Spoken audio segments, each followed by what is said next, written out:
Bonjour à tous, je vois plein de messages dans le chat, c'est super. Bonjour, donc Raluca, Karine, Jamie, Laurence, Maëlle, Peggy, Sandrine, Aude, Tessa, Kevin, Néfissa, Sonia, Anne, Cathy, Sylvie. Bonjour à tous.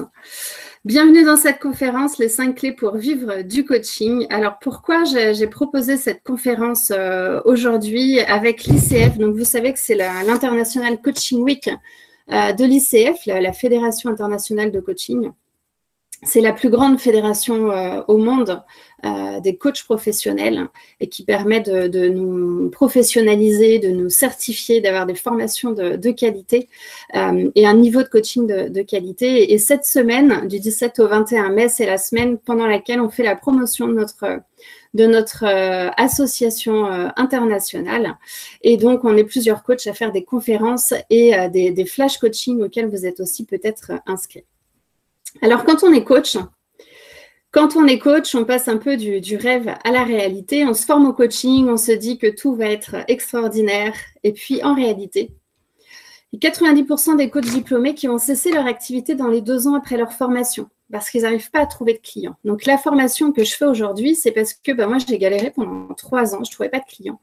Et j'ai appris à mettre en place des méthodes commerciales. Alors, je sais que vous pouvez aussi, comme moi, être allergique au terme commercial, au terme de la vente, etc. Et pourtant, quand on est coach, on est bien sûr dans l'humain et on a envie d'aider tout le monde. Et on peut avoir aussi le tabou de l'argent, de se faire payer, etc. Pour autant, on a besoin d'en vivre de notre activité. C'est notre passion. On a besoin d'en vivre pour pouvoir l'exercer pleinement. Alors, cette conférence, elle est faite justement pour vous aider, coach ou non coach, même les personnes qui se posent la question parmi vous de peut-être devenir coach. Vous aurez déjà des outils, des techniques pour voir un peu plus clair de comment ça se passe dans la vraie vie d'un coach. Dans la vraie vie d'un coach, en fait, dans la réalité, aujourd'hui, il y a moins de 10% des coachs qui réussissent à réellement vivre du coaching en lui-même. Donc, il y a évidemment beaucoup de coachs qui sont coachs et formateurs, qui sont coachs et consultants, qui sont coachs et managers. Le coaching en lui-même, il faut savoir le vendre, il faut savoir réussir à trouver des clients tout simplement. Et donc, c'est les clés que je vais vous partager aujourd'hui pour pouvoir vous aider. Donc, pourquoi je fais cette webconférence? Parce que, bien sûr, la première chose, c'est quand on est coach, parfois, on a horreur de l'aspect commercial. Alors, je vais vous montrer justement dans ce webinaire comment on peut être commercial, mais de façon, tout en restant coach en tout cas, et sans être le commercial vendeur de tapis, mais plutôt être la personne qui va aider son client à trouver la meilleure solution pour lui pour qu'on puisse réussir à l'aider à opérer les changements dont il a envie. C'est vraiment ça qu'il faut avoir en tête. On en reparlera tout à l'heure. Ensuite, dans tous les coachs que je rencontre, les clients que j'accompagne, il y a souvent un manque de confiance en ses capacités, une espèce de syndrome de l'imposteur. C'est, voilà, je suis coach, mais je sors juste de formation. Je suis coach, mais je ne suis pas encore certifiée. Je suis coach, mais je suis que coach ACC, je ne suis pas encore PCC. Je suis coach, mais je ne connais pas le commercial, etc. Je suis coach, mais… Et donc, on a plein de croyances et on manque parfois de confiance en ses capacités. Donc, je vais vous expliquer en quoi ça peut être simple aussi de pouvoir mettre en place des petites choses qui vont vous permettre de développer votre activité. Et puis, on a des croyances. Moi, la première, les 3 premières années, j'avais cette croyance que je suis coach professionnel, c'est un métier extraordinaire et je peux coacher tout le monde et n'importe qui sur n'importe quel sujet. En fait, bien sûr que c'est vrai, quand on est coach, on le sait. En réalité, et notamment en France, les clients ont besoin de savoir que vous avez une expertise, une expérience dans un domaine et vous devez vous donner une étiquette. Vous devez être un coach spécialisé dans un domaine pour pouvoir attirer vos clients. Parce que le besoin primaire du client, c'est de trouver une solution à son problème. Le coaching, ça va être que le moyen, finalement. Donc ça, c'est important, on va le voir aussi ensemble. Rappelez-vous, si vous avez des questions, n'hésitez pas à les poser via le petit module de questions-réponses, et puis je vous y réponds au fil de l'eau.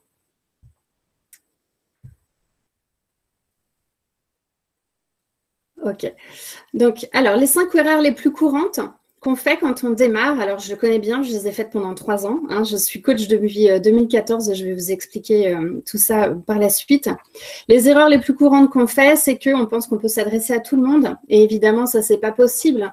Il faut qu'on puisse donner un message clair à notre client et qu'on puisse avoir marqué une spécificité, une spécialité dans le métier que l'on exerce.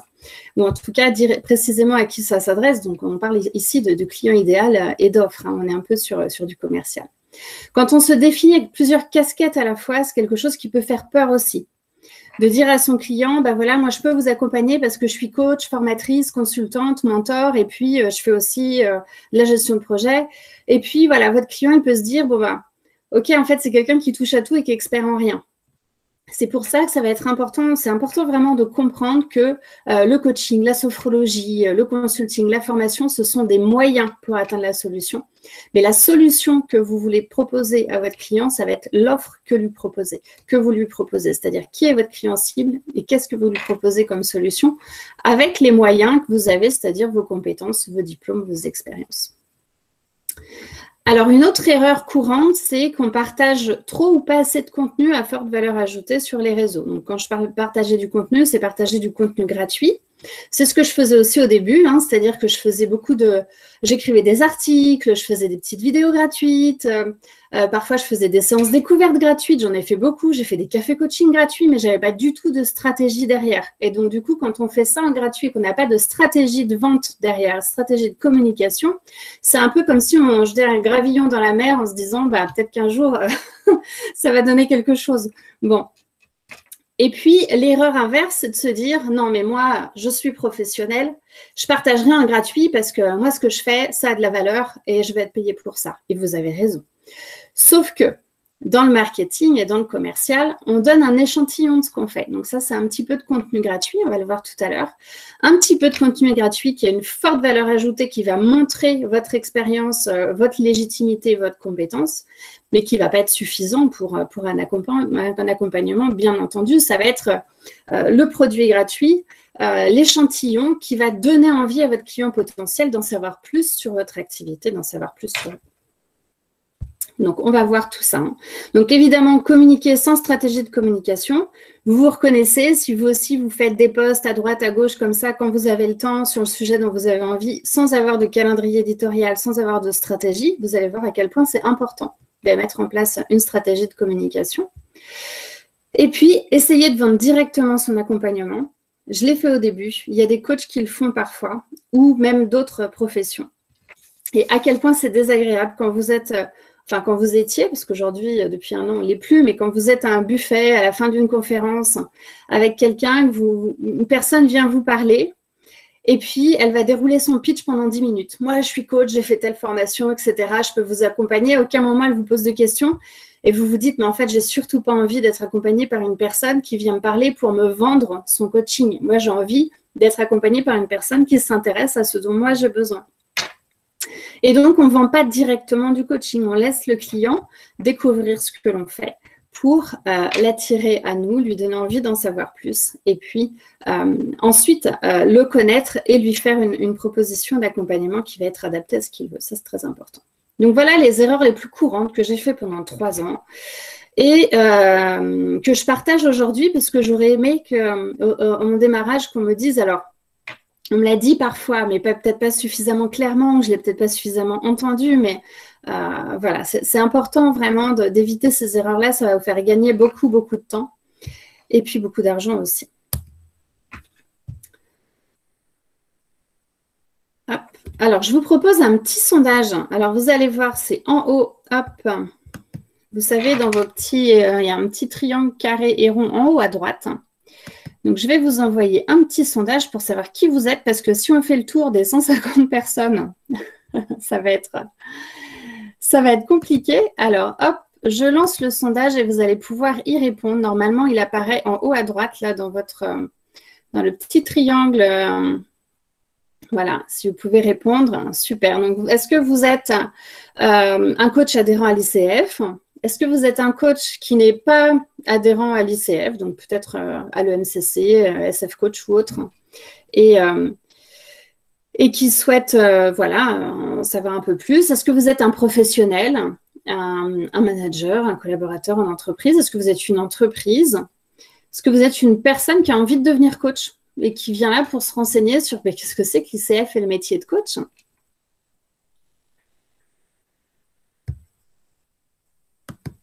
Alors, je vous laisse encore quelques petites secondes pour répondre au sondage. Une majorité sont des coachs non adhérents à l'ICF. Je pense que vous voyez aussi les résultats. C'est vraiment intéressant, là, les sondages comme ça.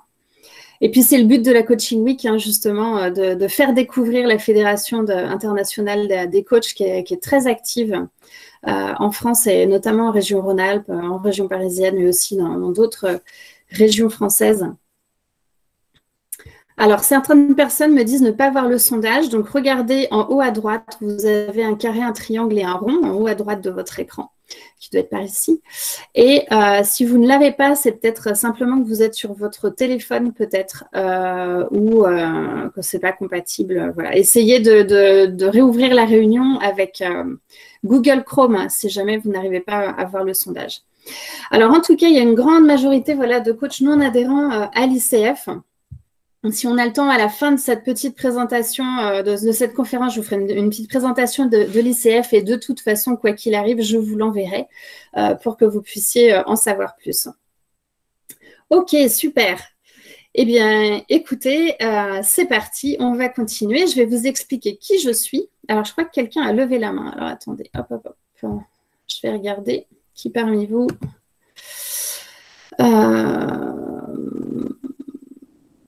Tac, tac, tac.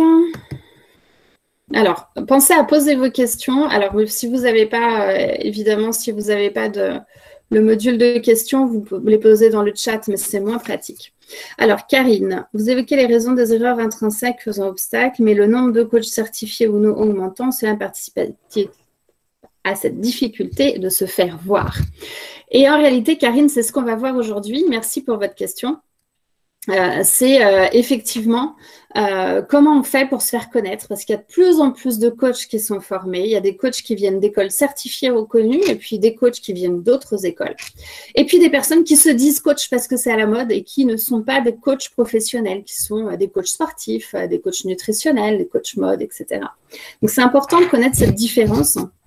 Le coaching professionnel, c'est un vrai métier qui est reconnu en France, qui est certifié par la Fédération internationale de coaching. Les formations sont accréditées et ça, c'est vraiment important quand vous choisissez votre formation de coach, de choisir une formation qui est accréditée par l'ICF parce que ça vous donne vraiment un gage de qualité, de crédibilité partout dans le monde. Donc ça, c'est très important. Alors, bien sûr, il y a de plus en plus de coachs qui se forment parce que c'est un métier passionnant et extraordinaire.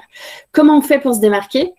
Eh bien, tout simplement en se disant, OK, je suis coach, mais je ne vais pas faire comme tout le monde. Moi, je vais avoir ma différence à moi, ma différenciation, ma spécificité. Alors, quand on est coach, la spécificité, c'est 50% de votre expérience, de vos compétences, et puis 50% de votre personnalité parce qu'on est dans l'humain. C'est une relation qui a lieu en face à face. Voilà. Et donc, c'est votre personnalité qui va énormément jouer aussi dans la relation de coaching. Et néanmoins, dans vos communications, vous allez, ça va être important pour vous de pouvoir afficher une différenciation par rapport à d'autres. Alors, les autres, on ne les connaît pas. À la limite, on s'en fiche. Ce qui est important, c'est de trouver votre propre différenciation. Je vous en parlerai tout à l'heure. Donc moi je suis qui? Je suis Edwige Gironflet-Quinger, donc moi je suis coach certifié PCC, donc il y a différents niveaux de certification hein, dans l'accréditation des coachs ICF en fonction de la formation qu'on a faite, du nombre d'heures de formation et du niveau de qualité de pratique du coaching. Donc je suis certifiée PCC, j'ai fait la formation l'art et la science du coaching de l'école Ericsson Coaching International, c'est une formation qui est accréditée par l'ICF. Depuis, alors ça c'était en 2014, 2013-2014. Depuis, je suis coach à mon compte, en indépendante, depuis 2014. Et puis, depuis 2 ans, je suis maintenant formatrice au sein de mon école, Ericsson Coaching International. Je fais la formation de formateur en coaching et j'anime des formations en France, au Québec, en Suisse, en Belgique, au Luxembourg, pour les sessions francophones. Et puis, je suis aussi mentor coach accrédité par l'ICF, c'est-à-dire que j'accompagne des futurs coachs ou des coachs en préparation de leur certification pour développer les 8 compétences du coach et puis les aider à obtenir leur certification ACC ou PCC. Alors, qu'est-ce que c'est que mon expérience? En quoi je suis légitime finalement à vous parler de tout ça, hein? Qui je suis pour vous faire cette conférence sur les clés pour vivre du coaching? Moi, je suis issue du monde de l'entreprise et de la compétition sportive. J'ai passé 10 ans dans les ressources humaines. J'ai fait de la gestion de projet, j'ai fait du recrutement, j'ai fait de l'ingénierie de formation.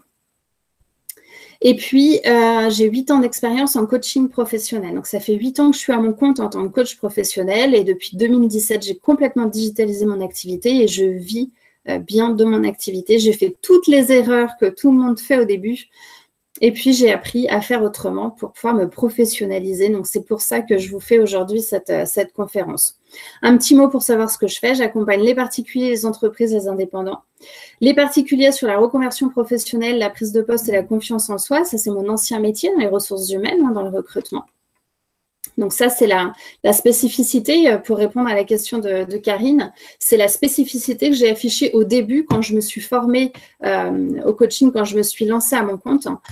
J'ai utilisé mon expérience de 10 ans dans le recrutement et la gestion de projet pour pouvoir accompagner les clients avec l'étiquette coach en reconversion professionnelle, préparation d'entretien d'embauche. Donc c'était ça ma différenciation au début, puis au fil du temps, ça a évolué.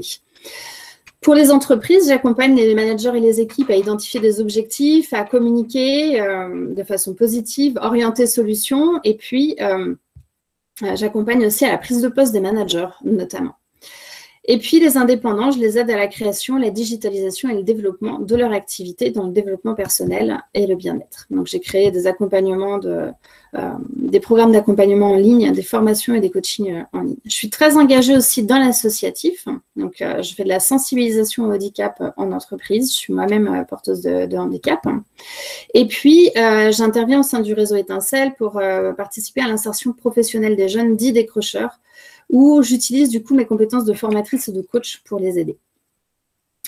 C'est fini pour me présenter, que ça ne prenne pas trop de temps. Juste vous sachiez qui je suis et pourquoi je fais cette formation aujourd'hui. Alors, petit sondage, j'aimerais savoir ce que vous attendez de cette webconférence aujourd'hui. Donc, je vais vous lancer le deuxième sondage. Hop, on va se donner 1 minute pour y répondre. Est-ce que vous avez tout à apprendre du métier de coach, de l'ICF, de comment on vit du coaching, etc. Vous partez vraiment de zéro. Est-ce que vous connaissez, voilà, peut-être que vous êtes déjà coach en activité et que vous avez besoin d'enrichir vos connaissances et de compléter ce que vous savez déjà? Est-ce que vous êtes là vraiment pour découvrir qu'est-ce que c'est qu'un coach, qu'est-ce que c'est que l'ICF, au-delà de vivre du coaching? Et puis la réponse D, pour ceux qui ont le même humour que moi. Voilà. Parce que parfois, on n'a pas envie de répondre au sondage. Donc, la réponse D, c'est aussi sympa pour se dire, bon, ben, au moins, j'ai répondu. OK, donc beaucoup d'entre vous ont envie de compléter leurs connaissances. Ben, c'est top. Effectivement. Allez, on y va. C'est parti. Merci pour vos réponses.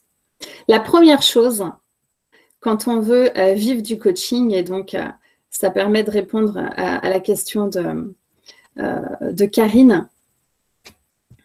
La première chose quand on veut vivre du coaching, c'est de définir son offre. Si on vend du coaching pour vendre du coaching et qu'on n'est pas clair dans à qui on s'adresse et pourquoi on s'adresse à ces personnes-là, c'est difficile de vivre du coaching parce qu'on est noyé dans la masse des coachs qui existent. Et donc, il faut utiliser les règles du marketing, du web marketing, pour pouvoir définir son offre parce qu'on est avant tout une entreprise qui cherche à se développer et à trouver des clients. Bien qu'on soit coach, on a besoin de vivre de son activité et donc on a besoin de connaître des techniques commerciales et des techniques de marketing pour pouvoir toucher, connecter avec ses clients potentiels. Alors, la première chose, c'est que vous devez faire une étude de marché. Typiquement, si vous voulez être coach en reconversion professionnelle, vous aurez beaucoup plus de mal à trouver des clients et à vous différencier parce que le marché est saturé que si vous êtes coach en, par exemple, je ne sais pas moi, coach qui accompagne les femmes divorcées qui ont une double culture dans leur changement de vie en allant dans un pays différent. Tout ça pour vous dire que plus vous allez être précis sur votre offre et plus vous allez être sur un marché de niche et plus vous allez avoir de facilité à trouver vos clients. Donc ça, c'est important. Ça ne veut pas dire que vous ne pouvez pas être dans la reconversion professionnelle, mais il va falloir trouver une différenciation qui fait que vous avez quelque chose en plus que les autres. Donc peut-être que vous êtes spécialiste de l'énéagramme, peut-être que vous faites aussi un peu d'hypnose, peut-être que vous connaissez un peu des exercices de sophrologie, de gestion du stress qui vont faire la différence par rapport à d'autres. Donc ça, c'est important de faire votre étude de marché et de pouvoir connaître la place que vous pouvez occuper sur le marché du coaching.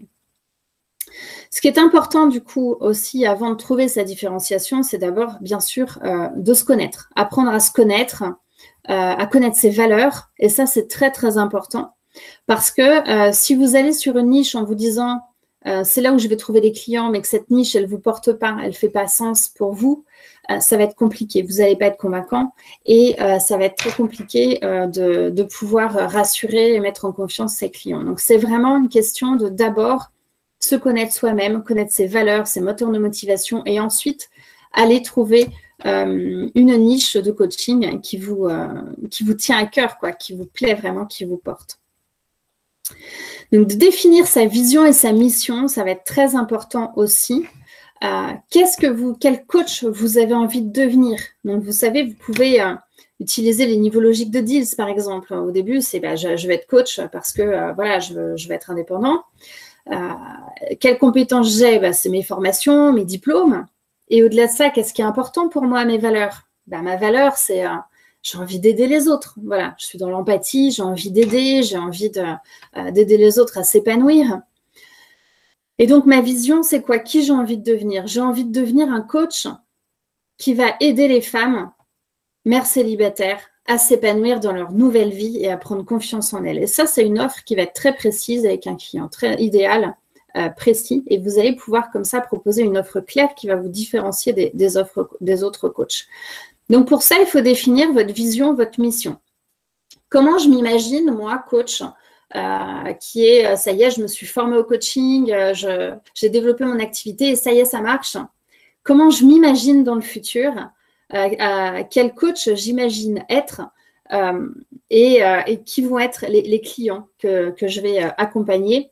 Et donc, à partir de cette vision, quelle mission vous avez finalement sur cette terre en tant que coach, vous allez pouvoir définir vos objectifs. Dans 6 mois, je veux avoir trouvé une formation de coach. Et puis, 1 an plus tard, je veux démarrer mon activité indépendante. Ça veut dire que dans 3 ans, j'aurai mon cabinet avec mes clients, etc. Mes clients, ce sera tel type de client cible qui viendra me voir pour tel type de problématique et moi, je serai la référence dans ce domaine-là parce que j'aurai ma différenciation forte qui sera affichée. Donc, c'est important au début vraiment de définir quelle est votre vision, quelle est votre mission et définir vos objectifs de façon smart. Donc, trouver une niche, c'est important. Vous avez plein de choses, je ne vous les ai pas mis là, mais sur Internet, vous avez plein d'articles qui vous expliquent quelles sont les niches de coaching. Donc, une niche, c'est quoi? C'est les créneaux sur lesquels vous allez avoir des thèmes hyper spécifiques et sur lesquels vous allez pouvoir trouver des clients. Donc, vous avez des articles qui vous expliquent quels sont les domaines les plus courants de demande de coaching. Bon, 90% des demandes de coaching, c'est sur la confiance en soi. La confiance en soi, c'est tellement large. Ce qui est important, c'est de trouver ce qu'il y a derrière. Qu'est-ce qu'il y a derrière cette confiance en soi? Est-ce que c'est la confiance en soi d'un manager vis-à-vis de son rôle de manager? Est-ce que c'est la confiance en soi d'un manager dans les réunions d'équipe pour avoir plus de leadership? Et dans ce cas-là, c'est du leadership. Est-ce que c'est la confiance en soi d'une jeune maman qui ne sait pas comment faire avec ses enfants, qui a peur de mal faire? Est-ce que c'est la confiance en soi d'un jeune qui passe de la vie étudiante à la vie professionnelle? Est-ce que c'est la confiance en soi voilà, la confiance en soi, c'est tellement large, c'est quasiment tous les sujets de coaching. Ce qui est important, c'est d'identifier ce qu'il y a derrière, ce qui est encore plus important que la confiance en soi. Dans quel contexte ça s'inscrit? Et donc, c'est ça qui va être la niche de coaching. C'est qu'est-ce qui est vraiment important pour votre client derrière la confiance en soi. Et c'est ça qui va vous permettre de trouver la niche de coaching. Alors, cette niche, vous pouvez l'identifier, mais vous pouvez l'identifier par rapport à ce que vous trouverez sur Internet. Vous pouvez aussi l'identifier par rapport aux clients qui viennent vous voir. Souvent, on dit que ce sont les clients qui font notre clientèle et qui viennent avec leurs propres besoins. Et vous allez voir, vous attirez peut-être parfois toujours les mêmes personnes avec les mêmes types de problématiques. Et finalement, c'est peut-être ça, votre expertise. Alors, Sandrine me dit « Bonjour, je souhaite proposer du coaching parental. Savez-vous si cela est très développé ?» Alors, le coaching parental, oui, ça existe et effectivement, c'est une niche, le coaching parental. Alors, tout dépend ce que vous appelez coaching parental. En fait, vous avez le métier de coach professionnel qui vous permet d'accompagner des personnes sur des sujets en particulier avec les techniques du coaching professionnel. Donc, si vous voulez découvrir le coaching professionnel, je fais une webconférence demain à 16 h sur les techniques de coaching justement professionnel. Il reste encore des places. Donc, le coaching professionnel, ça va être d'accompagner son client sur le sujet de son client avec des techniques de coaching professionnel, c'est-à-dire du questionnement ouvert. On ne va pas donner de conseils, on ne va pas donner d'outils, de méthodes, mais simplement, on va aider la personne à se questionner plus profondément dans sa réflexion. Donc, le coaching parental, ça existe de deux façons. Vous pouvez être coach professionnel et aider les parents avec le questionnement ouvert pour les aider à sortir un peu de ce cercle vicieux. Donc, je suis un mauvais parent, je fais mal, je ne sais pas comment faire, etc. Et ça va les aider à s'ouvrir et à trouver de nouvelles solutions. Mais il y a aussi les coachs parentaux qui sont là dans le conseil et dans la formation, qui vont avoir une spécificité sur le domaine et qui vont pouvoir donner des outils, des méthodes, former les parents à la parentalité positive, par exemple.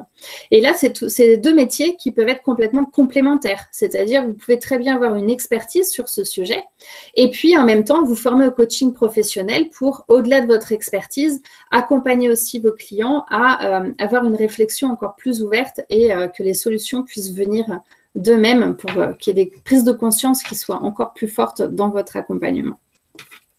Et oui, je pense que c'est de plus en plus développé le coaching parental, notamment avec l'éducation positive, la parentalité positive, l'éducation bienveillante. Il y a beaucoup de demandes et vous pourrez me contacter. Je connais quelqu'un qui est coach parental justement, qui a ces deux casquettes, coach professionnel et formatrice dans la parentalité. Merci Sandrine pour votre question. Et puis, quand vous avez trouvé une niche, vous devez tester un panel de clients cibles. C'est-à-dire que vous allez trouver votre niche, vous allez dire, voilà, ça, c'est ma différenciation. Et puis, vous allez tester, voir si ça fonctionne, voir si ça parle aux gens. Donc, vous allez identifier un panel de personnes qui peuvent être des personnes que vous connaissez déjà et puis leur parler de votre projet, de votre offre et de voir comment ils réagissent, simplement voir quels sont les retours qu'ils vous font. Donc moi, quand j'ai commencé à créer mon offre justement sur la digitalisation, j'avais 10 personnes qui étaient des clients et des partenaires qui ont testé mon offre, en fait, tout simplement. Je leur ai dit, voilà ce que j'ai envie de faire, voilà ce que j'ai envie de proposer. Est-ce que tu veux faire une séance avec moi pour voir comment ça se passe, etc. Et ce qui m'intéresse, c'est d'avoir ton retour objectif, neutre, pour me dire, en fait, voilà, ce qui fonctionne pas, est-ce que c'est cohérent, etc. Donc ça, c'est important aussi d'avoir, vous voyez, un panel de clients cibles, voilà, une équipe test, en fait, une équipe pilote qui va tester votre offre et vous faire des retours. Ça, c'est très bénéfique. Alors, d'abord, définir votre client idéal, ça, c'est très important. Bien sûr qu'on peut coacher tout le monde quand on est coach, mais avant tout, pour être visible, connu, identifiable, il faut avoir un client idéal pour pouvoir s'adresser à lui directement. Donc, identifier son client idéal, son besoin, sa problématique. Votre client idéal, quand on dit identifier sa client idéal, c'est pas forcément se dire c'est un homme de 40 ans, père de famille, manager, etc. Au-delà de ça, c'est quel est son besoin, quel est son problème, quelle est sa problématique et qu'est-ce qui fait qu'il a du mal à dormir la nuit, quelles questions il se pose le matin au réveil, quand il n'est pas bien, à quoi il pense, qu'est-ce qu'il a envie de régler. Finalement, votre client idéal, pour identifier son problème, c'est si cette personne avait une baguette magique, qu'est-ce qu'elle en ferait? Qu'est-ce qu'elle aimerait obtenir? Et c'est en identifiant le besoin de votre client idéal, sa problématique, que vous allez pouvoir construire votre offre. Moi, quand j'ai construit mon offre sur comment vivre du coaching, justement, c'est comme ça que je me suis posé la question parce que déjà, moi-même, j'étais dans cette situation. Je me disais, mais finalement, je rencontre que des coachs qui vivent de leur activité, mais personne ne me dit comment ils font. Ils me disent, bah, j'ai des clients entreprises et tout, ça fonctionne, c'est chouette. Ok, moi, ça ne fonctionne pas. Au début, je n'avais pas beaucoup de clients. J'ai eu beaucoup de clients, mais comme je louais un bureau très cher, du coup, je ne faisais pas beaucoup de bénéfices. Je me rémunérais pas beaucoup. Donc, ce qui est important, voilà, c'est les règles du marketing. C'est-à-dire, on définit d'abord son client idéal. Par exemple, Pampers, il s'adresse aux jeunes parents. Typiquement, les parents qui n'ont pas d'enfants, ils ne vont pas aller voir la marque Pampers, ils s'en fichent complètement, les couches Pampers. Bon, bah voilà, donc le client idéal de Pampers, c'est des parents, des jeunes parents qui ont des bébés. Bah, vous, c'est pareil. En tant que coach, vous devez avoir votre client idéal. C'est quoi, qui est votre client idéal? À quoi est-ce qu'il ressemble? Quel est son besoin, sa problématique? Et c'est à partir de là que vous allez construire votre offre. Rien ne vous empêche d'ailleurs d'avoir plusieurs offres, hein, bien entendu, mais commencez déjà par une. Structurez votre offre avec un client idéal et vous allez voir que votre communication va être beaucoup plus claire et que les clients vont être beaucoup plus à l'écoute de ce que vous proposez. Votre offre, elle doit être smart.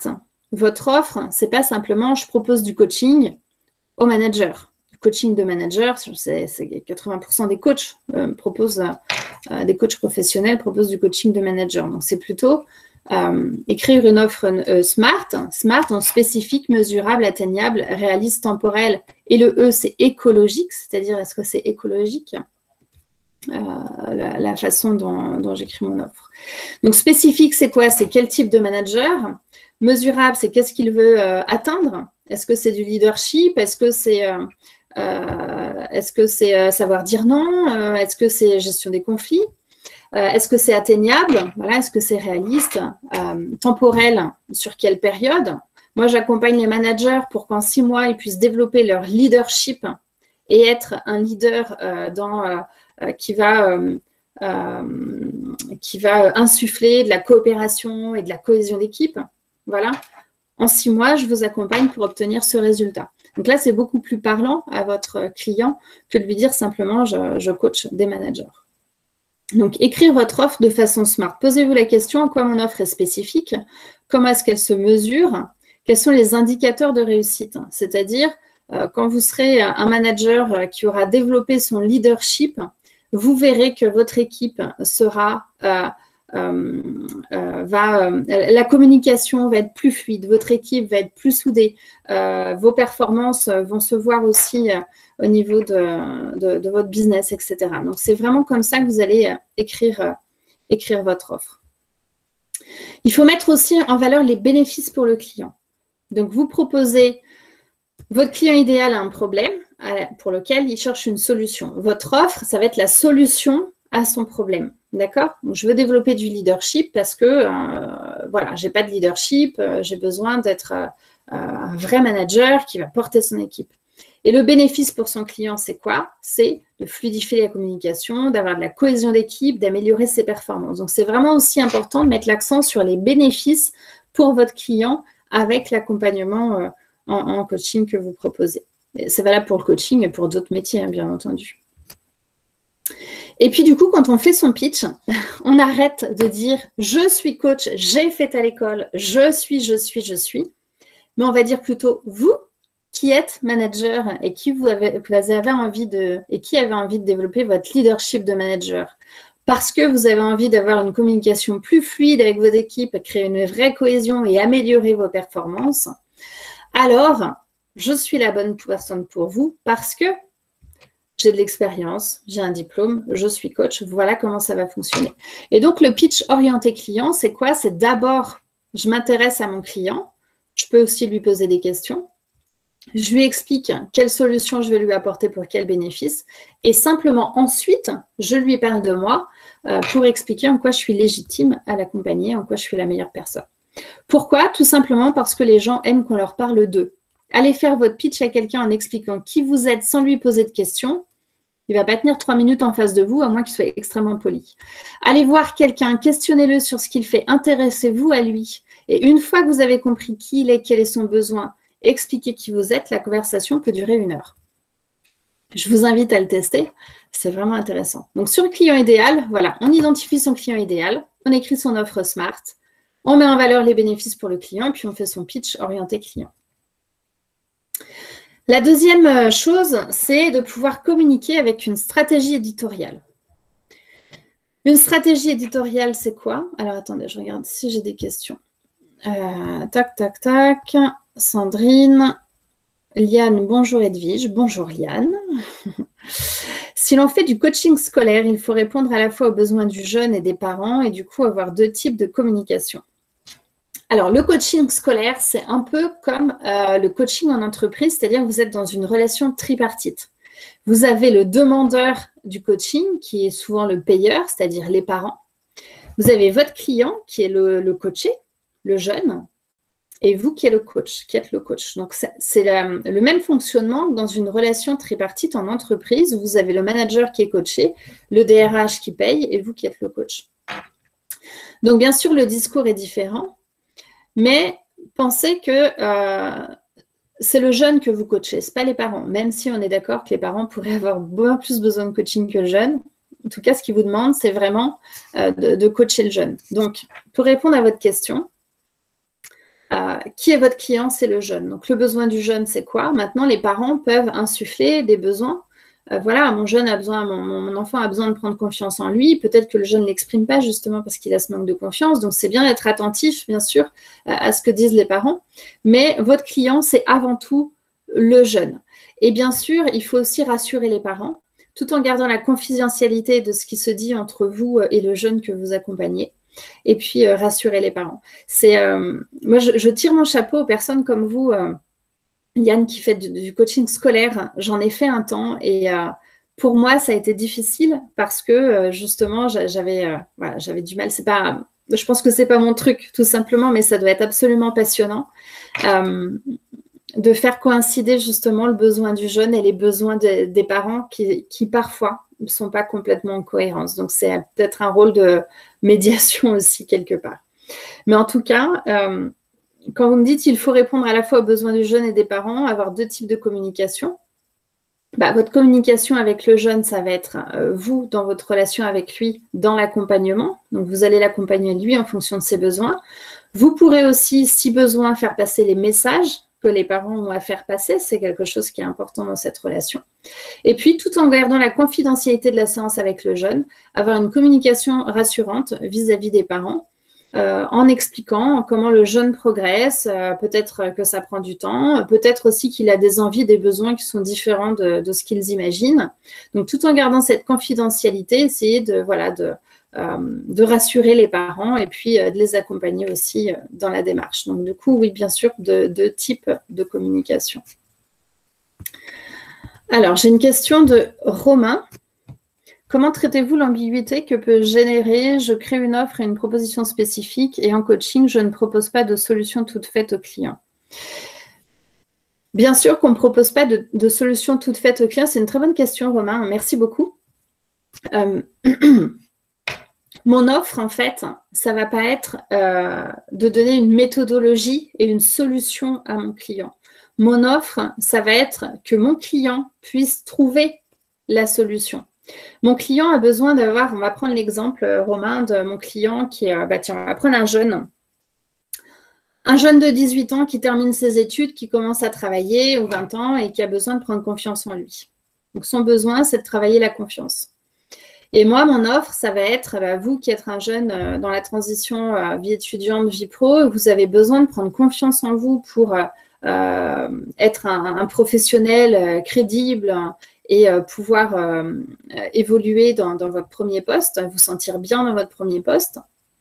Alors moi, ce que je vous propose comme offre, c'est un accompagnement en coaching qui va vous permettre de développer la confiance en soi, l'estime de soi, de connaître vos valeurs, vos besoins, vos moteurs de motivation. Et tout ça, ça va vous permettre d'avoir plus confiance en vous. Donc, mon offre, elle est sur la confiance en soi des jeunes dans cette transition de vie, par exemple. Mais je ne vais pas lui proposer de solution toute faite en coaching. C'est-à-dire qu'en séance de coaching, on va travailler sur la confiance en mode coaching. Et c'est le client qui va trouver les solutions qui sont les meilleures pour lui-même avec les techniques de coaching. Donc, moi, je ne vais pas lui proposer des exercices, des méthodes, des outils, des choses comme ça. Je vais travailler en mode coaching avec lui. Mais la solution, ça va être qu'avec le coaching, je vais l'aider à prendre confiance en lui. Alors, bien sûr qu'on n'a pas un objectif de résultat en coaching, hein, parce que le client est responsable de son engagement dans le coaching, de ses décisions, de ses actes et de ce qu'il en fait du coaching. Hein. Donc, bien entendu, il n'y a pas d'engagement de résultat, mais on a un engagement de moyens. Et moi, dans mon offre de coaching, je vous assure que je vais tout faire pour pouvoir vous permettre de prendre confiance en vous avec les techniques de coaching. Donc, bien sûr, voilà, après, tout dépend si vous êtes coach et formateur, coach et consultant, vous pouvez aussi proposer, mais dans ce cas-là, c'est allier les deux casquettes. Mais quand on est dans du coaching professionnel, la solution, c'est ce que veut atteindre son client, tout en étant clair sur le fait que l'accompagnement, c'est en coaching. Dans le coaching, on ne donne pas de méthode, on ne donne pas d'outils, on ne donne pas de conseils, mais on accompagne ses clients en mode coaching. Sophie, qu'est-ce que le coaching ericksonien? Alors, le coaching ericksonien, c'est, je ne vais pas vous y répondre longtemps aujourd'hui parce que du coup, c'est, je fais une webconférence demain à 16 h sur le coaching ericksonien. Donc, du coup, je vous invite à y participer ou à vous inscrire et je vous enverrai le replay. Le coaching ericksonien, c'est du coaching professionnel. Donc, les techniques de coaching professionnel de base, les fondamentaux du coaching professionnel. Ce qui est en plus dans le coaching professionnel ericksonien, c'est qu'on utilise les techniques d'enquête appréciative, de PNL, de visualisation positive, comme on peut utiliser, comme on l'utilise, alors dans la technique, hein, dans la technicité de la visualisation, comme on l'utilise dans la sophrologie, la méditation, l'hypnose. C'est-à-dire qu'on va se projeter, on va imaginer. Alors, certains coachs le font, d'autres ne le font pas. Dans le coaching ericksonien, c'est vraiment cette spécificité, c'est qu'à chaque séance, on va inviter le client à se projeter dans un futur proche dans lequel il va avoir atteint son résultat pour explorer avec lui dans la visualisation ce qui se passe.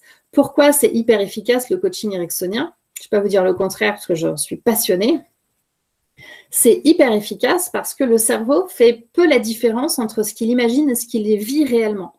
Donc, quand on s'imagine et qu'on se projette, imaginez-vous au bord d'une plage avec le soleil qui vous chauffe la peau, le vent qui vient soulever vos cheveux, le bruit des vagues.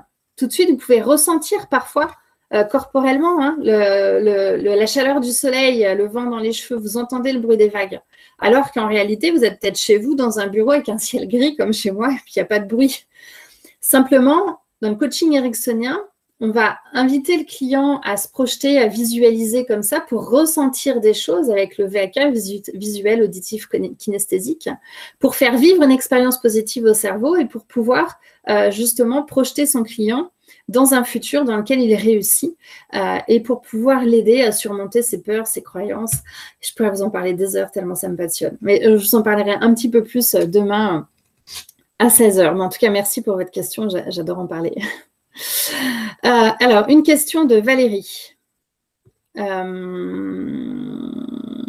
Comment gérez-vous l'absence d'obligation de résultat avec le monde de l'entreprise qui est plus orienté résultat que moyen? Bon, on leur explique tout simplement dès le départ que le coaching, c'est un objectif de moyen et que le résultat, c'est l'engagement du client, c'est la responsabilité du client. Bien souvent, ce qui est difficile en entreprise, c'est que la personne qui commande le coaching n'est pas la personne qui va le recevoir. C'est-à-dire, c'est le manager, le DRH qui dit, voilà, moi, je veux un coaching pour tel manager. Puis le manager, il vient vous voir en disant, bah voilà, moi, il m'a dit de faire un coaching, quoi. Donc, c'est pas vraiment lui qui a un besoin, c'est plus son DRH. Et donc, toute la difficulté dans un coaching en entreprise, ça va être de trouver la façon dont vous allez pouvoir engager votre client dans le coaching. En tout cas, moi, je suis claire dès le départ en entreprise, en définissant ce qu'est le coaching. Le coaching professionnel sont des moyens, des techniques qui vont permettre au client de trouver ses propres solutions, de surmonter ses peurs, ses croyances, de se mettre en action. Et en même temps, le coach n'est pas un magicien qui va tout faire tout seul. Le client, lui, il va devoir travailler dans la séance, il va devoir être engagé et mettre en place les actions qu'il décide. Donc, l'objectif de résultat, il est de la responsabilité du client. En tout cas, moi, c'est comme ça que que je vois les choses. Et c'est important de l'expliquer en entreprise dès le départ pour ne pas avoir de mauvaises surprises à la fin du coaching où vous avez justement le payeur qui vous dit le résultat n'est pas atteint. Oui, en même temps, c'est compliqué. Alors, Delphine, comment communiquer si on souhaite développer 2 niches en même temps car les 2 nous tiennent à cœur? Exemple, un pour les particuliers, baisser sa charge mentale pour éviter le burn-out parental. Ça m'intéresse. Un pour les entrepreneurs, aide au lancement de boîte. Alors moi, ce que je vous conseille, Delphine, c'est de travailler d'abord sur une offre et de bien la structurer, bien communiquer sur votre offre. Et puis ensuite, une fois que vous aurez tout construit pour cette offre-là, vous pourrez dupliquer votre méthode pour la deuxième offre. Et donc, du coup, vous allez bien sûr communiquer séparément pour les deux. Moi-même, j'ai plusieurs offres sur mon site. Je communique sur plusieurs offres. Simplement, quand je communique sur une offre, je communique sur celle-ci uniquement pour ne pas perdre mes clients. Par exemple, vous qui êtes une majorité de personnes qui n'êtes pas coach ICF, je ne vais pas vous parler je ne vais pas vous faire tout un pitch sur la certification ICF et l'accompagnement, etc., parce que ça ne vous concerne pas tout simplement. Alors, si vous étiez une majorité de coachs adhérents à l'ICF qui préparent la certification, j'orienterai mon discours sur « je suis mentor coach ICF et je peux vous aider à préparer votre certification, voilà comment, etc. » Donc, le discours, il va s'adapter dans la communication en fonction des cibles. Et donc, on va voir ça, la stratégie éditoriale, Delphine, ça va être de se dire, tiens, pendant 3 semaines, moi, je vais communiquer sur le burn-out parental et sur mon offre de burn-out parental. Et puis, le mois prochain, je vais communiquer sur les entrepreneurs qui lancent leur boîte. Voilà. Et vraiment avoir une stratégie éditoriale pour ne pas noyer l'info. Si vous faites un post le lundi sur le burn-out parental, le mardi sur l'entrepreneur qui monte sa boîte. Excusez-moi, je viens de voir un message passer. Demain, un webinaire sur les certifications, c'est ça, hein? Hop. Webinaire demain sur la certification, il y a encore des places. Eh bien, écoutez, avec perspective, allez-y sur le site d'ICF France ou ICF Coaching Week International, vous verrez le lien pour le webinaire. Donc, il y a Laurane qui me demande si on peut être à la fois coach professionnel pour entreprises, particuliers et coach scolaire, bien entendu. Moi, j'accompagne les particuliers, les indépendants et les entreprises. Simplement, vous avez plusieurs offres et donc, il faut être clair sur chacune de vos offres pour que vos clients ne soient pas perdus. Si possible, qu'il y ait un fil rouge aussi pour montrer votre légitimité sur chacun des domaines. Alors, retour aux questions. Hop. Où est-ce que j'en étais?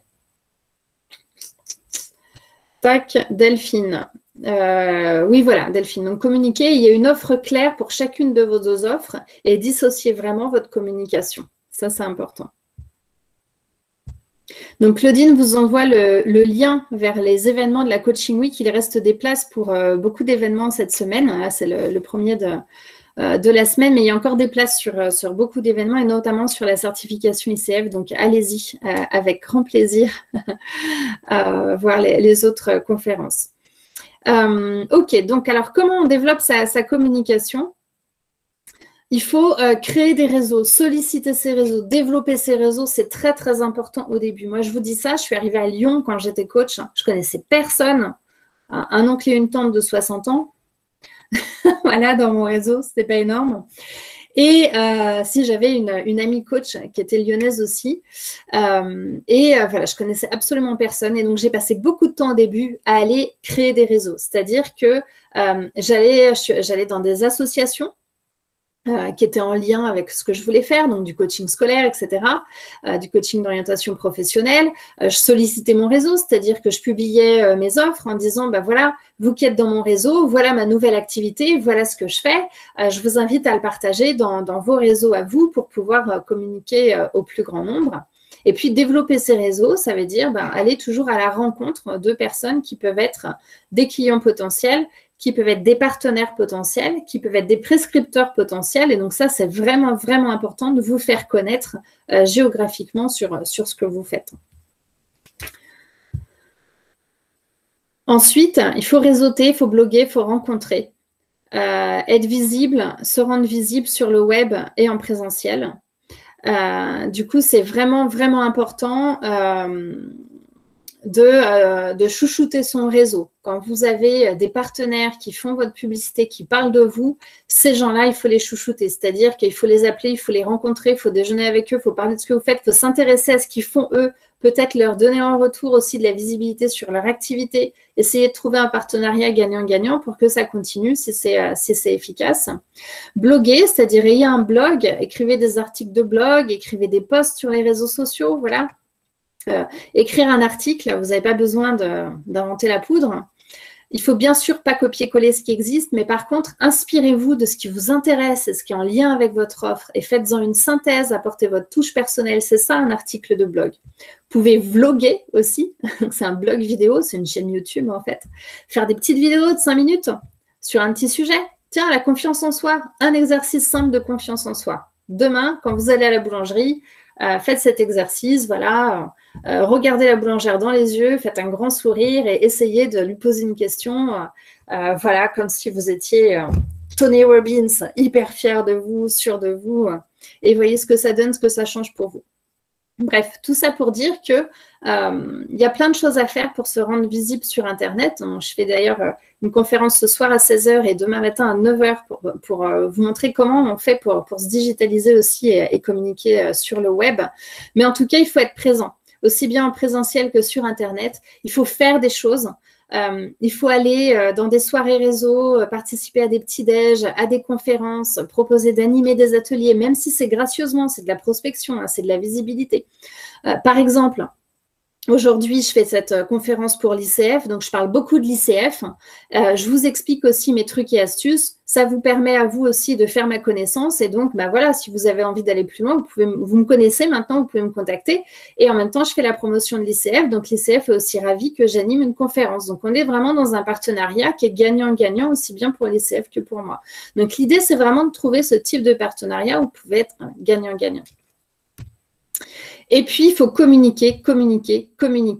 Faire sa publicité. Faire sa publicité, c'est… alors, vous avez de la publicité payante et vous avez aussi du trafic organique. Donc, sur Internet, ce qu'on appelle le trafic organique, c'est tout ce que vous allez faire pour faire votre publicité, c'est-à-dire communiquer, faire des posts sur les réseaux sociaux, écrire des articles, faire des petites vidéos, lancer des questionnaires, etc. Et puis, vous avez aussi la publicité payante où vous allez peut-être payer une publication dans un magazine, vous allez payer de la publicité Facebook ou LinkedIn, vous allez payer un emplacement sur un stand pour un forum ou pour faire une conférence, etc. Donc, il y a différents moyens de faire sa publicité comme ça. Essayez de trouver le moyen qui est le plus pertinent pour vous, qui correspond à votre cible. Et faites attention, sur Internet, je vous invite vraiment à participer à ma conférence de demain matin à 9 h pour vraiment comprendre comment on fait sa pub sur Internet sans justement dépenser de l'argent pour rien, parce qu'il y a vraiment des stratégies à connaître pour ça aussi. Donc, communiquer. Je regarde l'heure, je ne veux pas vous mettre en retard sur les autres conférences. Alors, j'ai une question. Jessica, dans les associations qui vous rémunèrent, ce ne sont pas les particuliers. Alors, moi, je travaille avec plusieurs associations. Et je travaille, alors parfois je suis bénévole pour les associations et parfois je suis rémunérée, alors pas à la hauteur de ce que je vends en individuel bien entendu, hein, c'est le tarif association. Comme pour les écoles, les universités, c'est le tarif université, c'est en général entre 25 et 39 € brut de l'heure. C'est le tarif association, c'est comme ça. Donc moi je travaille avec des associations qui, alors pour les écoles, donc je suis rémunérée ce tarif-là. À peu près, ça va jusqu'à 53 € de l'heure pour certaines écoles en brut. Les associations, c'est plutôt 25 à 39 € de l'heure. Donc, moi, je travaille pour l'APF, le réseau Étincelle, où je suis rémunérée à l'heure de prestation, comme ça. Et puis, je fais aussi des actions bénévoles à côté. Donc, non, pour les associations, ce ne sont pas les particuliers en général qui vous rémunèrent. Liane, merci Edwige pour ce super webinaire. Je dois vous laisser. Ok, super. Merci beaucoup. Alors, prospection.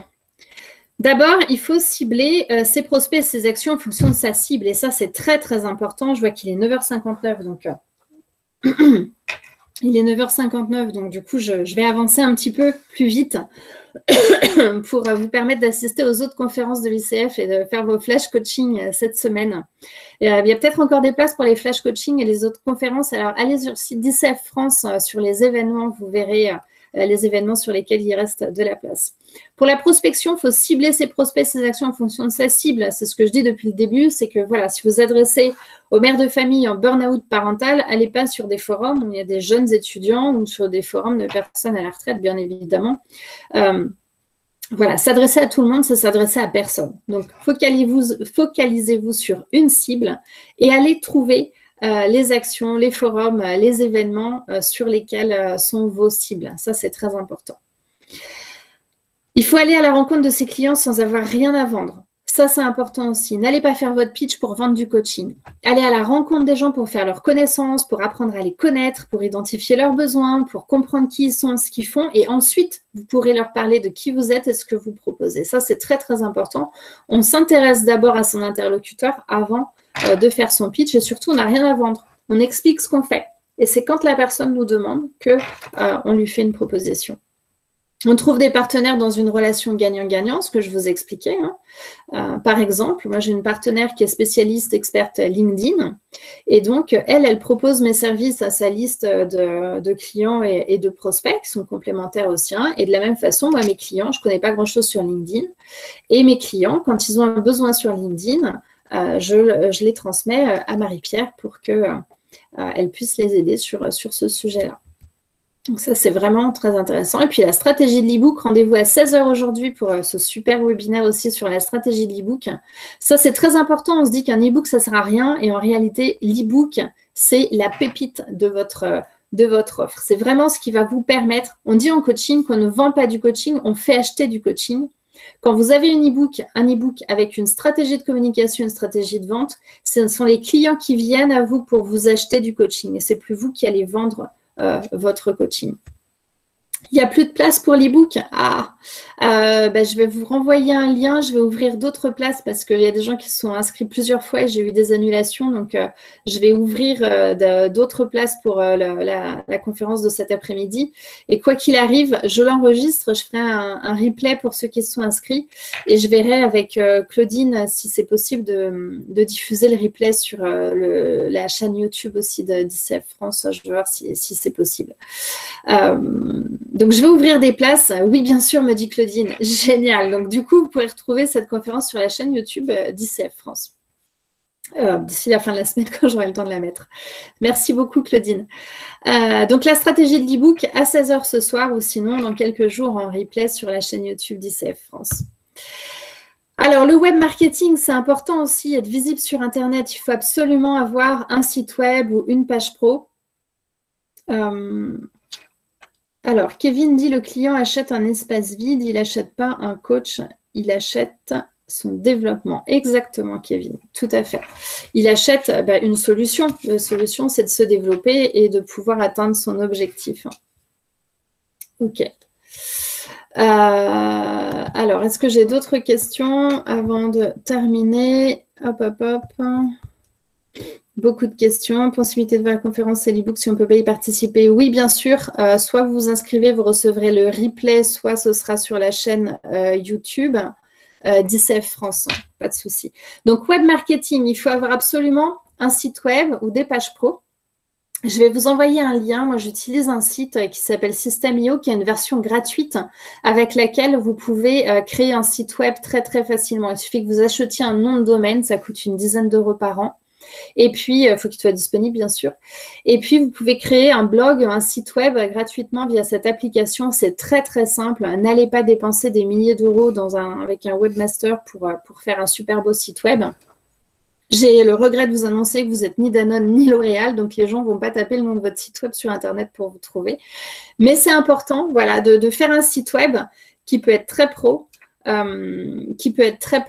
pour pas grand-chose et qui peut être très facile à faire. Donc, des pages pro sur Facebook, sur LinkedIn, sur Twitter, là où sont vos clients cibles. Et il y a des pages pro sur lesquelles vous faites votre pitch et vous présentez votre offre. Être actif sur Internet avec un blog, un vlog, on l'a dit tout à l'heure, c'est très important. Faire des posts. Utiliser des outils qui facilitent la mise en relation. Donc, moi, j'utilise Calendly. Je vous enverrai le lien aussi après la conférence. J'utilise Calendly, c'est un outil gratuit, qui a une version gratuite comme beaucoup d'outils qui permet connecter votre agenda et de le rendre, de proposer les plages disponibles dans votre agenda à vos clients. Donc, vos clients, comme vous l'avez peut-être fait pour les flash coaching, vont directement prendre rendez-vous dans votre agenda pour pouvoir prendre rendez-vous avec vous. Donc, ça facilite beaucoup les choses parce que ça évite les allers-retours de quand est-ce que vous avez des dispo, moi je ne suis pas dispo, etc. Ça prend du temps. Là, les gens vont directement sur votre agenda Calendly qui est connecté avec votre agenda, alors Outlook ou Google Agenda, voient les plages disponibles que vous avez paramétrées, ils prennent rendez-vous tout seuls, ils reçoivent une confirmation et puis un rappel. Donc, c'est vraiment génial. Je vais vous envoyer l'outil qui s'appelle Calendly. Quel réseau privilégié? Alors ça, c'est vraiment en fonction de votre cible. Hein. Moi, ce qui marche pour moi, c'est Facebook et LinkedIn. Ce qui marche pour d'autres de mes clients, c'est Instagram, Twitter. Donc, c'est vraiment en fonction de votre cible et de vos réseaux. Et puis, on peut automatiser ses actions, optimiser sa communication. Je vous en parlerai demain dans la conférence de l'e-book et ce soir dans la conférence de l'e-book et demain matin dans la conférence sur la stratégie digitale, comment on peut automatiser des actions de communication et de prospection pour pouvoir gagner du temps. Alors, je me dépêche. Comment on vend ses accompagnements? On vend ses accompagnements en étant en posture de coach. On n'a rien à vendre, on coach le client, on s'intéresse à lui, on lui pose des questions, on identifie son besoin, on le coach dès la première seconde. C'est-à-dire qu'un client qui m'appelle, je lui dis pas, un client qui m'appelle et qui me dit j'ai envie de développer mon leadership de manager, je ne vais pas tout de suite lui dérouler un pitch. Ça tombe bien, je suis coach, j'accompagne les managers. Voilà, les accompagnements, c'est 120 € de l'heure. Maintenant, on peut faire 10 séances, etc. Je vous envoie le contrat de coaching. Le gars va se dire, on ne m'a posé aucune question, on voit déjà un contrat, on me donne les tarifs. Non, moi, je veux qu'on s'intéresse à moi et à mon problème. Donc, on est en posture de coach. Bonjour Edwige, je suis manager et je veux développer mon leadership. Super. Pourquoi c'est important pour vous? Parce que j'ai l'impression d'être un manager qui n'a pas de charisme. Ah, et pourquoi c'est important? Qu'est-ce que ça va changer pour vous quand vous aurez plus de charisme? Quand je sentirai que j'aurai plus de charisme, je me sentirai plus respectée. Et puis, je sentirai que je suis légitime à dire non. Et ça, c'est important parce que je ne sais pas dire non. Ah, ok. Et quand vous saurez dire non, qu'est-ce qui va être présent pour vous? Quand je saurai dire non, que j'aurai plus de charisme, je serai un manager respecté, j'aurai du leadership et je pourrai favoriser la cohésion de mon équipe. Donc ça, c'est super important. Et donc, on coach son client dès la première seconde. On définit avec lui un objectif SMART, spécifique, mesurable, atteignable, temporel, écologique pour lui. Je dis écologique parce qu'un jour, très rapidement, l'anecdote, un jour, j'ai un client qui m'a dit qu'il voulait partir en Argentine faire une formation de pilote et il n'avait absolument pas pensé au fait que sa femme voulait rester en France. Donc, je lui ai posé la question, est-ce que c'est écologique pour vous et pour votre entourage? Et il m'a dit, j'en ai pas parlé à ma femme. Bon, au final, tout s'est très bien terminé, hein, mais c'est important aussi de vérifier l'écologie de son objectif. On fait vivre une expérience de coaching au client. Donc, quand on coach son client dès le début, dès les premières minutes de la relation, on lui fait vivre une expérience de coaching. Donc, votre client qui ne connaît pas le coaching, vous le coachez et puis ensuite, vous lui dites alors, qu'est-ce que vous en avez pensé? Avec quoi vous repartez de ces quelques minutes de coaching ensemble? Qu'est-ce que ça vous a apporté? C'est comme ça que vous pouvez expliquer ce qu'est le coaching. Il n'y a pas de meilleur moyen d'expliquer ce qu'est le coaching que de le faire vivre à son client. Et donc, vous identifiez un plan d'action avec votre client qui va être bien sûr l'accompagnement en coaching. Donc, dans les techniques commerciales, vous identifiez pendant ce coaching, pendant la conversation que vous avez, alors ça peut être lors d'une première rencontre, lors d'une première séance, vous identifiez les mots de valeur de votre client pour faire du backtracking, c'est-à-dire si votre client vous dit qu'il a envie de développer son leadership de manager, vous n'allez pas lui répondre que vous allez l'aider à prendre confiance en lui avec son équipe. Parce que du coup, ce n'est pas les mots qu'il a utilisés. Donc, lui, il ne va pas connecter, en fait. C'est comme ça que ça fonctionne. Donc, il faut que vous utilisiez les mots de valeur du client, le backtracking. C'est-à-dire, quand vous allez lui parler, s'il a parlé de leadership, vous allez parler de leadership. S'il a parlé de cohésion d'équipe, vous allez parler de cohésion d'équipe. S'il a parlé de sa difficulté à dire non, vous allez parler de difficulté à dire non. Vous utilisez exactement les mots importants, les mots de valeur de votre client pour qu'il puisse connecter avec ce que vous dites et se reconnaître dans ce que vous dites. Inconsciemment, son cerveau va faire « check, ça, c'est pour moi » parce que je le comprends, c'est les mots que j'utilise. Ça, c'est très important. Comme vous le faites en coaching, en fait, vous le faites aussi dans ce premier rendez-vous avec le client. Donc ensuite, à la fin de ce temps de découverte du coaching, d'identification des objectifs, vous faites ensuite à la fin une proposition personnalisée avec votre client. Une fois que vous le connaissez, que vous avez identifié avec lui les objectifs de son accompagnement, c'est là où vous pouvez lui faire la proposition commerciale. Voilà, en coaching, comme on l'a fait là pendant une demi-heure ensemble, je vais vous accompagner sur 8 séances pour vous permettre de développer votre leadership de manager et vous allez apprendre à dire non, vous allez trouver des solutions pour créer une cohésion d'équipe et surtout, vous vous sentirez plus légitime en tant que manager. Et ça, avec le coaching, c'est ce qu'on va travailler ensemble. Et là, vous faites votre proposition personnalisée. Pourquoi personnalisée? Parce que vous avez identifié l'objectif de votre client et vous utilisez les mots de valeur qu'il a utilisés. On répond aussi honnêtement aux objections. Si votre client vous dit, moi souvent j'ai des clients qui me disent j'adorerais faire du coaching mais c'est beaucoup trop cher. Je ne vais pas essayer de leur vendre le coaching plein pot en faisant des paiements plusieurs fois parce que ce n'est pas bon pour eux. S'ils n'ont pas les moyens, ils n'ont pas les moyens. Maintenant, il y a des gens qui vont utiliser cette objection parce qu'elle est facile. On va se dire, je dis que je n'ai pas d'argent, on me fiche la paix, ça ne creuse pas trop. Parce que le changement, c'est difficile. C'est difficile de s'engager pour changer. Donc, la première facilité, c'est de dire j'ai pas les moyens. Alors, on peut creuser un petit peu parce que la personne a peut-être les moyens de s'acheter une nouvelle voiture, a peut-être les moyens d'aller au restaurant à partir du 19 mai, a peut-être les moyens de faire du shopping, etc. Et finalement, le coaching, quand je réponds aux objections, je leur dis, mais quand vous allez chez l'ostéopathe, c'est peut-être 70 € la séance d'une demi-heure. Là, le coaching, c'est 100 € l'heure. Ça répond à la question de Jessica sur les grilles tarifaires. Il y a une étude, Jessica, d'ailleurs, sur les grilles tarifaires des coachs ICF sur le site de l'ICF. Il y a une étude qui date d'il y a quelques années. Mais en gros, une séance de coaching, c'est entre 100 et 150 € de l'heure. Pour un individuel, un particulier, les tarifs sont du simple au double en entreprise. En entreprise, on est plutôt sur 200 € l'heure et 1500 € la journée. À peu près, mais je vous laisse aller voir sur le site de l'ICF France, une étude qui a été faite à ce sujet pour les tarifs pratiqués en France. Donc, on répond honnêtement aux objections du client. Si le client vous dit, mais oui, mais moi, avec le coaching, est-ce que vous allez me donner une méthode concrète à appliquer? Non, parce que je suis coach. Alors, voilà comment ça fonctionne le coaching. Par contre, vous allez trouver votre propre méthode. Et si moi, j'ai des compétences sur les méthodes que vous souhaitez mettre en place, après la séance de coaching, en dehors du coaching, je pourrais vous donner les méthodes à appliquer parce que j'ai des compétences pour ça. Mais bon, répondre honnêtement aux objections de son client, ça permet de le rassurer. Et vraiment, être honnête avec son client, il faut être transparent, honnête, dire clairement ce que apporte et ce que n'apporte pas le coaching, ce que la personne va trouver ou pas dans le coaching, c'est très important. Et puis, il faut avoir une seule pensée en tête. Au début, moi, je foirais tous mes premiers rendez-vous avec mes clients parce que je voulais vendre mon coaching. Je voulais le vendre. Alors voilà, j'essayais ça se sentait, quoi. Même moi, j'étais mal à l'aise parce que j'ai horreur de ça. Et donc, j'ai fait une formation avec un coach ICF qui s'appelle Stéphane Béguet, qui est un ancien, qui est toujours d'ailleurs commercial et qui coach justement des ingénieurs d'affaires. Et ce que j'ai appris avec lui, moi, j'ai fait plusieurs jours de formation avec lui, mais il y a une chose qui m'a vraiment marquée, c'est qu'il m'a dit, oublie que tu as du coaching à vendre et pense à une seule chose, qu'est-ce qui est le plus important pour ton client au moment où il te parle.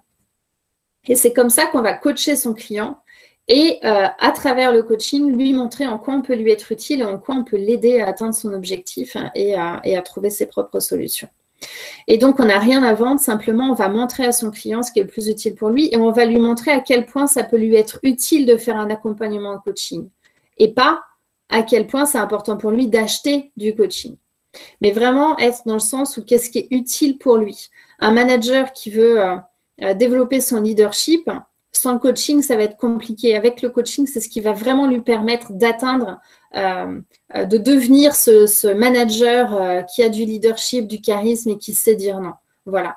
Donc, c'est important d'être focalisé sur qu'est-ce qui est utile pour mon client, qu'est-ce que je vais pouvoir lui apporter dans son quotidien.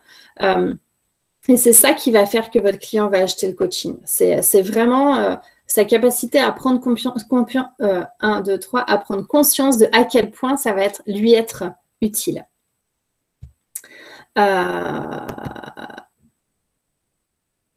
Conclusion. Qu'est-ce qu'on a vu? On fait une petite conclusion et puis je vais faire un petit sondage pour les 93 qui restent. Donc, conclusion, qu'est-ce qu'on a vu ce matin? J'étais ravie déjà de partager ce temps avec vous. Moi, j'adore parler de ce que je fais. Donc, du coup, c'était un réel plaisir d'avoir autant de monde aussi. Donc, première chose, faites une étude de marché pour identifier s'il y a de la place pour vous sur le marché que vous voulez développer. Deuxième chose, identifiez votre client idéal et son besoin. Quelle est sa problématique à votre client? Au-delà du coaching, qui est un moyen, quel est le problème de votre client? Communiquez avec une offre claire et une stratégie de communication. Ce mois-ci, je communique sur la parentalité positive. Le mois prochain, je communique sur le coaching de manager, etc. Adoptez une posture de coach pendant votre premier rendez-vous avec votre client et les techniques commerciales à la fin du rendez-vous pour faire votre proposition personnalisée en mode coach. Qu'est-ce qui va être le plus utile pour mon client et comment lui faire prendre conscience que ça lui est utile de faire cet accompagnement. Et puis enfin, la cinquième clé, pour moi, c'est une évidence. À partir du moment où j'ai été accompagnée par des coachs, par des experts, par des consultants, j'ai développé mon activité. Donc, c'est vraiment important d'être accompagné. Alors, ça peut être par une structure de portage, ça peut être par une association, ça peut être par un coach, ça peut être par un formateur, ça peut être par un expert, n'importe qui. Mais c'est vraiment important d'être accompagné pour structurer son activité, pour avoir les bonnes méthodes, pour pouvoir… on ne peut pas être expert en tout quand on développe son activité, donc on a besoin. Et si on fait des formations à droite à gauche, on part vite en burn-out. Donc, d'être accompagné, ça permet vraiment de se focaliser sur ce que l'on a à développer et de gagner du temps. Et puis, dernière chose, petit sondage pour vous, pour ceux qui restent. Je vois les déconnexions, je suis désolée d'avoir débordé. Petit dernier sondage, moi j'ai vraiment envie de savoir avec quoi vous repartez. Avec quoi vous repartez de cette webconférence? Est-ce que vous avez une méthode concrète à appliquer? Est-ce que vous avez des trucs et astuces qui vous permettent de compléter ce que vous savez déjà et du coup d'optimiser votre façon de faire?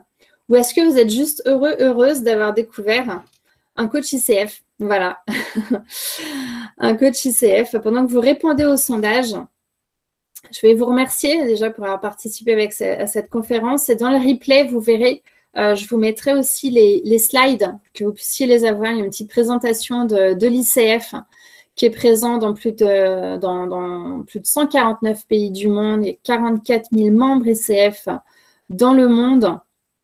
Et 1240 membres en France et dans les DOM-TOM. Vous n'êtes plus seul. C'est vraiment une opportunité de faire partie de l'ICF. Donc, on a vraiment plusieurs familles de services. On permet de se rencontrer, de créer du lien, d'être une véritable communauté de coachs pour s'entraider, se professionnaliser. Bien sûr, les accréditations, des programmes, des écoles de coaching qui sont du coup les écoles les plus fiables du monde, hein, bien sûr, qui sont accréditées par l'ICF. Un gage de certification et un code de déontologie à respecter. C'est ce que vous pouvez mettre en valeur dans vos propositions commerciales pour vos clients. Vous respectez un code de déontologie, vous avez une certification qui donne un gage de qualité de votre coaching. Donc, l'ICF favorise aussi les recherches académiques autour du coaching et du leadership. Donc, c'est un vrai institut de recherche et de développement aussi sur les métiers du coaching. Le coaching, du coup, on contribue au progrès social à travers le coaching. Et bien sûr, on fait la promotion du coaching dans les organisations qui ont besoin de nous et des coachs professionnels. Voilà, donc je vous laisse sur cette slide de l'ICF, la mission de l'ICF, faire rayonner la profession de coach en France et dans le monde. Et c'est à ça qu'on va s'attacher sur toute cette semaine de la Coaching Week. Merci beaucoup d'avoir participé à cette conférence, d'avoir été aussi nombreux, d'avoir posé autant de questions. Ça a été vraiment une très, très belle expérience pour moi et je l'espère pour vous aussi. Et puis, vous trouverez le replay de cette conférence sur la chaîne ICF YouTube d'ICF France. Je vais vous envoyer aussi les liens dont je vous ai parlé par email. Et puis, à très bientôt. Bonne semaine avec la Coaching Week d'ICF. Il reste encore de la place sur les événements et pour les flash coaching. Donc, allez sur le site d'ICF France sur les événements pour trouver votre prochaine conférence. Et puis, à tout à l'heure à 16h si vous voulez connaître la stratégie de l'e-book. Merci à tous. Au revoir.